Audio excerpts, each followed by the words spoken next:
ഓം ശ്രീ ഗുരുഭ്യോ നമ. ഒരു മകൻ ഒരിക്കൽ അമ്മയോട് ചോദിച്ചു, അമ്മേ, എല്ലാം ഒന്നാണ്, അദ്വൈതമാണ് എന്നൊക്കെ പറയാൻ വളരെ എളുപ്പമാണ്. അത് ഞങ്ങളെപ്പോലുള്ളവർക്ക് സാധ്യമാകുമോ? പ്രേമപൂർവം കരുണയോടെ അമ്മ പറഞ്ഞു, മോനെ, നിന്റെ വിരൽ നിന്റെ കണ്ണിൽ കൊണ്ടാൽ ഉടൻ തന്നെ മറ്റു വിരൽ കൊണ്ട് കണ്ണിനെ തലോടുന്നില്ലേ? വലതു കൈ മുറിഞ്ഞാൽ, ചതഞ്ഞാൽ മറ്റു വിരലുകളെല്ലാം ചേർന്ന് അത് തന്നെ തടവില്ലേ? ആശ്വാസം പകരാൻ ശ്രമിക്കില്ലേ? ഊതി വേദന അകറ്റില്ലേ?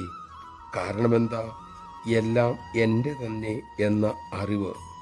അതാണ് അദ്വൈതം. ആത്മലോകത്തിൽ ഉണർന്നവൻ ഇതുപോലെ മറ്റുള്ളവർക്ക് നോവുമ്പോൾ സ്വന്തം വേദനയായി അനുഭവപ്പെടുന്നു. അതിനുള്ള പരിഹാരത്തിനായി അവൻ ആത്മാർത്ഥമായി ശ്രമിക്കുന്നു. ഇതിൻ്റെ പേരാണ് മക്കളെ അദ്വൈതം.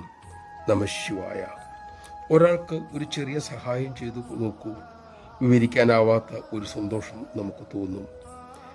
മറ്റൊന്ന്, ഒരാളെ വിഷമിപ്പിക്കുമ്പോൾ എന്തോ ഒരു ഭാരം, വിഷമം സ്വന്തം മനസ്സിൽ നമുക്കുണ്ടാകുന്നുണ്ട്.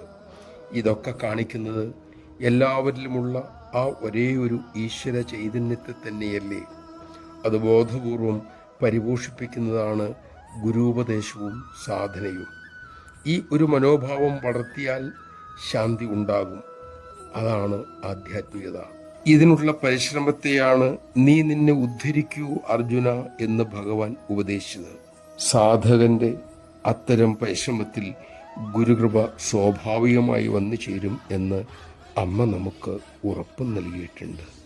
അതുവഴി പോകാൻ നമുക്ക് ശ്രമിക്കാം.